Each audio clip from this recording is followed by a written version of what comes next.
Hello friends, welcome to Learners Forum. Last வீடியோவில் நம்ம multi stage ஆம்ப்ளிஃபையர்ஸை பற்றி இன்ட்ரொடக்ஷன் அண்ட் கெயினை வந்து நம்ம எப்படி ரெப்ரசன்ட் பண்ணுறோம், அதனுடைய அட்வான்டேஜஸ் லிமிட்டேஷன்ஸ் என்ன அப்படிங்கிறத பார்த்தோம். ஸோ இப்போ இந்த மல்டி ஸ்டேஜ் ஆம்ப்ளிஃபையர்ஸை கப்பல் பண்ணுறதுக்கான மெத்தட்ஸ் எல்லாம் என்னென்ன இருக்குது அப்படிங்கிறத பார்க்கலாம். அதாவது அவுட்புட் சிக்னல் ஆஃப் ப்ரிசீடிங் ஸ்டேஜை வந்து என்ன பண்ணணும் அப்படின்னா input circuit of succeeding stage கூட நம்ம வந்து கப்பல் பண்ணணும், அதாவது ஜாயின் பண்ணணும். அதாவது இப்போ நமக்கு ஃபர்ஸ்ட் ஸ்டேஜ் இப்படி இருக்குது அப்படின்னா இந்த ஃபர்ஸ்ட் ஸ்டேஜுடைய அவுட்புட்டை எடுத்து செகண்ட் ஸ்டேஜுக்கு இன்புட்டாக நம்ம இந்த மாதிரி கனெக்ட் பண்ணணும். ஸோ இந்த கப்ளிங் ப்ராசஸ், அதாவது ரெண்டு ஸ்டேஜுக்கு நடுவில் இன்டர் ஸ்டேஜ் கப்ளிங் பண்ணுறதுக்கு நம்ம என்ன யூஸ் பண்ண போகிறோம் அப்படின்னா கப்ளிங் எலமெண்ட்ஸ் வந்து நம்ம யூஸ் பண்ண போகிறோம். ஸோ என்ன எலமெண்ட் வந்து இந்த கப்ளிங் ப்ராசஸ்க்கு நம்ம யூஸ் பண்ணுறோமோ அதை பொறுத்து தான் நமக்கு 3 டைப்ஸாக வந்து இங்கே கிளாஸிஃபை ஆகும். ஃபர்ஸ்ட் வந்து RC coupling, second transformer coupling, third வந்து டைரக்ட் கப்ளிங். ஸோ இந்த எலமெண்ட்ஸ்லாம் பார்த்தீங்க அப்படின்னா ஆர்சி கப்ளிங் அப்படிங்கும்போது நம்ம இங்கே வந்து ஒரு ஆர்சி நெட்வொர்க்கை யூஸ் பண்ணி தான் ரெண்டு ஸ்டேஜஸை வந்து நம்ம கப்பல் பண்ணுவோம். செகண்ட் வந்து டிரான்ஸ்ஃபார்மர் கப்ளிங் அப்படிங்கும்போது இங்கே நம்ம டிரான்ஸ்ஃபார்மர் தான் வந்து கப்ளிங் எலமெண்ட்டாக இருக்கும். தேர்ட் வந்து டைரக்ட் கப்ளிங். ஸோ எந்த விதமான எலமெண்ட்டுமே யூஸ் பண்ணாமல் டைரெக்டாக ரெண்டு ஸ்டேஜஸையும் வந்து நம்ம இங்கே கப்பல் பண்ணியிருப்போம். ஸோ இந்த கப்ளிங் ஸ்டேஜஸில் வந்து பார்த்தீங்க அப்படின்னா இந்த டிஃப்ரெண்ட் டைப்ஸில் எப்படி வேரி ஆகுது, அதனுடைய அட்வான்டேஜஸ் அண்ட் ரெஸ்பான்ஸ் எல்லாம் எப்படி இருக்குது அப்படிங்கிறத பார்க்கலாம். ஃபர்ஸ்ட் வந்து RC coupling. So RC coupling அப்படிங்கும்போது நம்ம ஃபர்ஸ்டே பார்த்துருந்தோம், இங்கே நம்ம ஒரு ஆர்சி நெட்வொர்க்கை தான் வந்து கப்ளிங் எலிமெண்ட்டாக நம்ம இங்கே வந்து யூஸ் பண்ண போகிறோம் அப்படின்னு. So RC coupled amplifier using டிரான்சிஸ்டருடைய சர்க்யூட் டயக்ராம் பார்த்தீங்க அப்படின்னா இங்கே இருக்கும். ஸோ இதில் output signal of first stage வந்து பார்த்தீங்கன்னா நெக்ஸ்ட் ஸ்டேஜுக்கு இன்புட்டாக எப்படி கனெக்ட் பண்ணியிருக்கோம் அப்படின்னா ஒரு capacitor and resistive load at the output of first stage. அதாவது ஸோ இப்போ இதில் பார்த்தீங்கன்னா இங்கே வரைக்கும் நமக்கு ஃபர்ஸ்ட் ஸ்டேஜ் இருக்கும், இங்கே நமக்கு செகண்ட் ஸ்டேஜ் இருக்குது. ஸோ இந்த ஃபர்ஸ்ட் ஸ்டேஜுடைய அவுட்புட்டில் இருந்து செகண்ட் ஸ்டேஜுக்கு இன்புட்டை நம்ம ஃபீட் பண்ணும்போது பார்த்தீங்கன்னா இங்கே நம்ம ஒரு ஆர்சி நெட்வொர்க் யூஸ் பண்ணியிருக்கோம். ஸோ அதே மாதிரி எண்ட் ஆஃப் த ஸ்டேஜ்லேயும் பார்த்தீங்க அப்படின்னா நமக்கு coupling capacitor and resistive load எல்லாமே இருக்குது. ஸோ ஆர்சி எலிமெண்ட்ஸை மட்டுமே வச்சு இந்த first stage and second stage ரெண்டுத்தையும் நம்ம இங்கே வந்து கப்பல் பண்ணியிருக்கோம். ஸோ இந்த கப்ளிங் வந்து it does not affect the Q point, அதாவது quiescent point of next stage. ஏன் அப்படின்னா நம்மளுடைய கப்ளிங் கெப்பாசிட்டரான இந்த சிசி வந்து it blocks the DC voltage of first stage. அதில் இருந்து செகண்ட் ஸ்டேஜை ரீச் பண்ணுறதுக்கு இந்த கப்ளிங் கெப்பாசிட்டர் நம்ம இங்கே யூஸ் பண்ணக்கூடியது வந்து பிளாக் பண்ணிடுது. ஸோ இதனால் பார்த்தீங்க அப்படின்னா நமக்கு கியூ பாயிண்டில் எந்த விதமான எஃபெக்ட்டுமே இருக்காது. அதுதான் இந்த ஆர்சி கப்பிள்டு ஆம்ப்ளிஃபையர், அதாவது இந்த பர்டிகுலர் டைப் ஆஃப் கப்ளிங்கில் கிடைச்சிருக்க அட்வான்டேஜ். இந்த ஆர்சி நெட்வொர்க் வந்து இட் இஸ் ப்ராட்பேண்ட் அண்ட் இதில் வந்து நமக்கு ஒரு ஒயிட் பேண்டாக ஃப்ரீக்வன்சி ரெஸ்பான்ஸ் வந்து கிடைக்கிறதுனால தான் இதை வந்து கம்ப்ளீட் ஆடியோ ஃப்ரீக்வன்சி ஆம்ப்ளிஃபையர் பேண்ட்ஸில் வந்து நம்மளால் யூஸ் பண்ண முடியுது. ஆனால் ஃப்ரீக்வன்சி ரெஸ்பான்ஸ் வந்து பார்த்தீங்க அப்படின்னா very low frequencies and high frequencies, அதாவது ஆடியோ ஃப்ரீக்வன்சிஸ் அப்படிங்கும் போது லோ ஃப்ரீக்வன்சி கேட்டகரி அங்கே மட்டும் நம்மளால் வந்து கவர் பண்ண முடியும். அதுக்கு கீழே இருக்கிற வெரி லோ ஃப்ரீக்வன்சிஸ் அண்ட் அதுக்கு விட அதிகமாக இருக்கிற ஹை ஃப்ரீக்வன்சிஸ் எல்லாத்தையுமே பார்த்தீங்க அப்படின்னா ரெஸ்பான்ஸ் வந்து நமக்கு ட்ராப் ஆகிடும். ஸோ வெரி லோ ஃப்ரீக்வன்சிஸில் ஏன் ட்ராப் ஆகுது அப்படின்னா because of the coupling capacitor, and high ஃப்ரீக்வன்சிஸில் எதனால் ட்ராப் ஆகுது அப்படின்னா because of the shunt capacitance. So இதனால தான் நமக்கு பார்த்தீங்கன்னா ஃப்ரீக்வன்சி ரெஸ்பான்ஸில் நமக்கு இந்த மாதிரி ஒரு கிராஃப் வந்து கிடைக்குது. ஸோ இதில் gain value and 1/√2 gain value and bandwidth பார்த்தீங்க அப்படின்னா நமக்கு மிட் ஃப்ரீக்வன்சி ரேஞ்ச் எங்கேருந்து எது வரைக்கும் இருக்குது அப்படின்னு இந்த பர்டிகுலர் டைப் ஆஃப் கப்ளிங் மெத்தடில் வந்து இந்த மாதிரி நமக்கு கிராஃப் வந்து கிடைக்கும். ஸோ இதுதான் ஆர்சி கப்ளிங்கில் கிடைச்சிருக்க ஃப்ரீக்வன்சி ரெஸ்பான்ஸுடைய கிராஃப் அண்ட் டீட்டெயில்ஸ். நெக்ஸ்ட் நம்ம டிரான்ஸ்ஃபார்மர் கப்ளிங் பற்றின டீட்டெயில்ஸ் பார்க்கலாம். ஸோ டிரான்ஸ்ஃபார்மர் கப்ளிங் அப்படிங்கும்போது இங்கே நம்மளுடைய கப்ளிங் எலிமெண்ட்டாக வந்து ஒரு டிரான்ஸ்ஃபார்மரை தான் நம்ம யூஸ் பண்ண போகிறோம். ஸோ இங்கே பார்த்தீங்க அப்படின்னா நமக்கு ஒரு டிரான்ஸ்ஃபார்மர் வந்து இருக்குது. இந்த ஸ்டேஜ்லேருந்து அடுத்த ஸ்டேஜை கனெக்ட் பண்ணுறதுக்கு நமக்கு இங்கே அகெயின் ஒரு டிரான்ஸ்ஃபார்மர் வந்து இருக்குது. So output signal of first stage வந்து அடுத்த ஸ்டேஜுக்கான இன்புட் கூட கப்பல் பண்ணுறதுக்கு நம்ம இங்கே வந்து ஒரு இம்பீடன்ஸ் மேட்சிங் டிரான்ஸ்ஃபார்மரை வந்து யூஸ் பண்ணுறோம். ஸோ இதனால் என்ன ஆகும் அப்படின்னா அவுட்புட் அண்ட் இன்புட் கேஸ்கேட் ஸ்டேஜஸ்க்கு நடுவில் நமக்கு இம்பிடன்ஸ் வேல்யூஸ் வந்து மேட்ச் ஆகும்.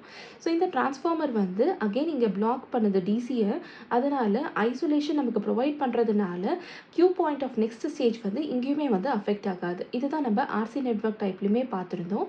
அங்கே நமக்கு கப்ளிங் கெப்பாசிட்டர்ஸ் யூஸ் பண்ணி கியூ பாயிண்ட்டை அஃபெக்ட் பண்ணலை அப்படிங்கிறத பார்த்தோம். இங்கே டிரான்ஸ்ஃபார்மர் யூஸ் பண்ணுறதுனால அது டிசியை பிளாக் பண்ணுறதுனால நமக்கு தேவையான ஐசோலேஷன் கிடைக்குது. அதனால் நமக்கு அடுத்த ஸ்டேஜுடைய கியூ பாயிண்ட்டான கோஷன் பாயிண்ட் வந்து அஃபெக்ட் ஆகாது.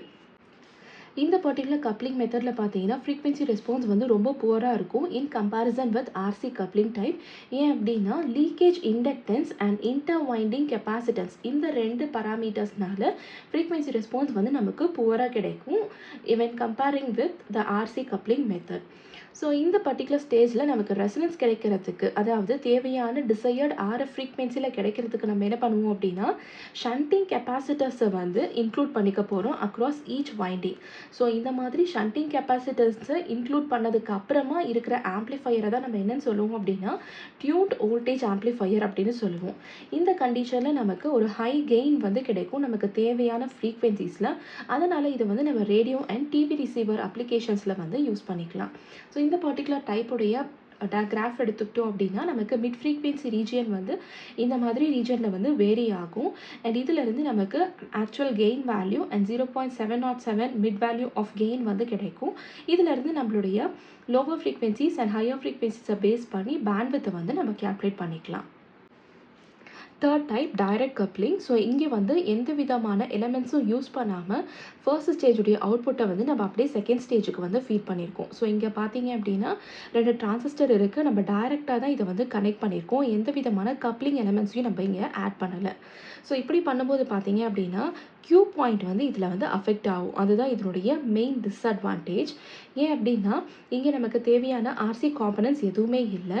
லோ ஃப்ரீக்வன்சி ரெஸ்பான்ஸ் வந்து நமக்கு குட்டாக இருக்கும். ஆனால் ஹை ஃப்ரீக்வன்சியில் ஷண்டிங் கெப்பாசிட்டர் என்ன பண்ணும் அப்படின்னா நமக்கு கெயினை ரெடியூஸ் பண்ணி கொடுத்துரும். ஸோ எந்த விதமான எலிமெண்ட்ஸும் யூஸ் பண்ணாததுனால இந்த டிஸ்அட்வான்டேஜஸ் எல்லாமே வந்து இந்த பர்டிகுலர் டைப் ஆஃப் கப்ளிங் மெத்தடில் வந்து நமக்கு கிடைக்கும். So base emitter voltage and beta, அதாவது கெயின் ரேஷியோ எடுத்துக்கிட்டோம் அப்படின்னா இது எல்லாமே டிரான்சிஸ்டருடைய பேராமீட்டர்ஸ். இதை வந்து டெம்பரேச்சர் பொறுத்து நமக்கு சேஞ்ச் ஆகும். இப்படி சேஞ்ச் ஆகிறதுனால அவுட்புட்டும் நமக்கு சேஞ்ச் ஆகும். ஸோ அந்த அன்வான்ட் சேஞ்ச் இன் அவுட்புட்டை தான் நம்ம என்னன்னு சொல்லுவோம் அப்படின்னா ட்ரிஃப்ட் அப்படின்னு சொல்லுவோம். ஸோ இந்த ட்ரிஃப்ட்னால நமக்கு ஃப்ரீக்வன்சி ரெஸ்பான்ஸ் இந்த பர்டிகுலர் டைரக்ட் கப்ளிங் மெத்தடில் எப்படி வேரி ஆகும்னு பார்த்தீங்க அப்படின்னா நமக்கு இந்த மாதிரி தான் வந்து கிடைக்கும். ஸோ இதுதான் RC coupling, transformer coupling and direct கப்ளிங்கில் கிடைச்சிருக்கு 3 ஃப்ரீக்வன்சி ரெஸ்பான்ஸ் அண்ட் அதோடைய வேரியேஷன்ஸ். ஸோ இப்போ இதனுடைய பராமீட்டர்ஸை பேஸ் பண்ணி இந்த 3த்தையும் நம்ம கம்பேர் பண்ணி பார்க்கலாம். ஸோ ஃபர்ஸ்ட்டு கப்ளிங் காம்பனன்ட்ஸை எடுத்துக்கிட்டோம் அப்படின்னா ஆர்சி கப்பிள்டு டைப்பில் நம்ம ஒரு ரெசிஸ்டிவ் அண்ட் கப்ளிங் கெப்பாசிட்டரை வந்து எலமெண்ட்டாக யூஸ் பண்ணி தான் கப்பிள் பண்ணுவோம். டிரான்ஸ்ஃபார்மர் கப்பிள்டு டைப்பில் ஒரு இம்பீடன்ஸ் மேட்சிங் டிரான்ஸ்ஃபார்மரை யூஸ் பண்ணுவோம். டைரக்ட் கப்பிள்டு டைப்பில் நம்ம எந்த விதமான எலமெண்ட்ஸுமே யூஸ் பண்ண போகிறது கிடையாது. நெக்ஸ்ட்டு டிசியை பிளாக் பண்ணுமா பண்ணாதா அப்படிங்கிறத எடுத்துக்கிட்டோம் அப்படின்னா நமக்கு RC couple type and transformer couple type ரெண்டுத்துலேயுமே பார்த்தீங்கன்னா இங்கே நமக்கு கப்ளிங் கெப்பாசிட்டர் இருக்குது, இங்கே நமக்கு டிரான்ஸ்ஃபார்மர் இருக்கிறதுனால ரெண்டுமே நமக்கு டிசியை பிளாக் பண்ணி ஐசோலேஷனை வந்து ப்ரொவைட் பண்ணி கொடுக்கும். ஆனால் டைரக்ட் கப்பிள்டில் நம்ம எந்த விதமான எலமெண்ட்ஸும் யூஸ் பண்ணல, அதனால் இங்கே டிசி வந்து பிளாக் ஆகாது. இன் டர்ம்ஸ் ஆஃப் ஃப்ரீக்வன்சி ரெஸ்பான்ஸில் எடுத்துக்கிட்டோம் அப்படின்னா நமக்கு மிட் ஃப்ரீக்வன்சிஸில் ஃப்ளாட்டாக இருக்கும். இந்த டைப்பில் ஃப்ரீக்வன்சிஸ் வந்து பார்த்தீங்க அப்படின்னா ரெசனேட்டிங் ஃப்ரீக்வன்சியை பேஸ் பண்ணி நம்ம இதை கிளாஸிஃபை பண்ணிக்கலாம். எஃப்ஆர் ரெசனேட்டிங் ஃப்ரீக்வன்சியில் ஹையாக இருக்கும் அண்ட் மற்ற ஃப்ரீக்வன்சிஸில் நமக்கு ரெஸ்பான்ஸ் வந்து லோவாக கிடைக்கும். இங்கே பார்த்தீங்கன்னா மிட் ஃப்ரீக்வன்சிஸில் ஃப்ளாட்டாக இருக்கும் அண்ட் லோ ஃப்ரீக்வன்சிஸில் நமக்கு இம்ப்ரூவ்டாக கிடைக்கும். நெக்ஸ்ட் இம்பீடன்ஸை மேட்சிங்கை கம்பேர் பண்ணும்போது இம்பீடன்ஸ் மேட்சிங் டிரான்ஸ்ஃபார்மர் வந்து நம்ம இந்த டிரான்ஸ்ஃபார்மர் கப்பிள்டு டைப்பில் தான் யூஸ் பண்ணுறோம். ஸோ மற்ற 2 இடத்துலையுமே நமக்கு இம்பீடன்ஸ் மேட்சிங் வந்து கிடைக்காது. ஆனால் டிரான்ஸ்ஃபார்மர் கப்பிள்டில் பார்த்தீங்க அப்படின்னா நமக்கு இம்பீடன்ஸ் மேட்சிங் வந்து இருக்கும்.